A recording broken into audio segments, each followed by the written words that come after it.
Welcome, everyone, and thank you for tuning in today. I want you to take a moment and travel back in time with me. Picture yourself sitting at a slightly wobbly wooden desk in a brightly lit high school classroom. The clock on the wall is ticking at a glacial pace, and up on the whiteboard, your teacher is writing out a long, complex string of letters and numbers. It is the quadratic equation. You probably spent weeks, if not months, of your young life memorizing that formula, charting parabolas, and calculating the exact trajectory of an imaginary object flying through a frictionless vacuum. At some point, you probably leaned over to a friend and whispered, "When am I ever going to use this?" It is a rite of passage to ask that question, but as we navigate the complexities of adulthood, that innocent classroom whisper starts to sound more like a profound critique of our entire educational system. Think about the immense amount of time, energy, and resources we pour into mastering abstract academic concepts.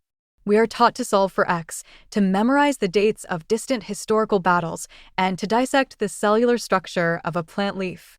Now, don't get me wrong, there is absolute value in cultivating a sharp, analytical mind, and for the future engineers and biologists of the world, that foundation is crucial. But let's look at the reality of the human experience. When you step off the graduation stage and out into the real world, the tests you face don't come with multiple choice options, and they are rarely graded on a curve. Consider one of the most immediate and dangerous traps waiting for young adults the moment they leave the education system: consumer debt.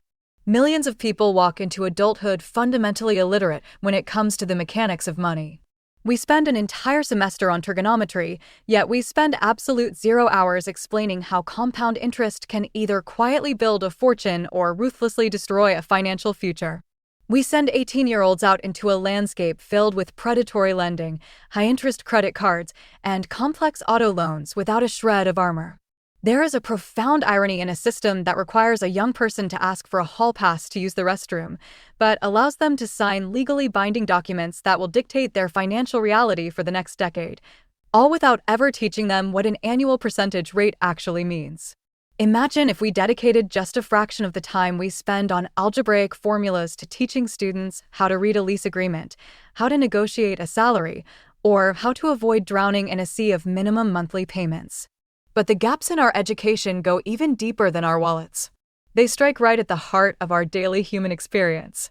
Think about the most difficult moments you have faced in the last 5 years. Chances are they were not related to balancing a chemical equation. They were likely deeply personal, emotional conflicts. They were moments of miscommunication with a partner, a heated argument with a spouse, or navigating a difficult conversation with a loved one. Where is the high school class on emotional intelligence? Where is the semester dedicated to the mechanics of de-escalating a conflict with someone you love? We expect human beings to simply figure out relationships through trial and error, which often leads to profound, unnecessary suffering. De-escalating a tense situation requires a highly sophisticated set of skills. It requires active listening, the ability to regulate your own nervous system, the awareness to recognize your own emotional triggers, and the empathy to understand someone else's perspective even when your own blood is boiling. These are not soft skills. They are essential survival skills for a healthy, functioning life. Yet, we leave them completely off the syllabus. We graduate young adults who can diagram a sentence perfectly but don't have the vocabulary to express their own boundaries or validate a partner's feelings during a fight. When you step back and look at this vast disconnect, you have to ask why. Why is our curriculum structured this way? Much of it comes down to legacy. Our educational systems were largely designed during the Industrial Revolution to produce a standardized workforce. They were built around things that are easy to measure and easy to test on a standardized exam. You can easily grade a math test. It is entirely objective. You either found the value of X or you didn't. It is incredibly difficult to design a multiple-choice test that accurately measures a student's ability to show empathy, to manage their personal finances, or to navigate a complex emotional landscape. But just because something is hard to measure doesn't mean it isn't the most important thing we could possibly learn. We have built an education system that is incredibly good at teaching us about the world outside of ourselves, but profoundly lacking in teaching us how to survive the world within our own lives.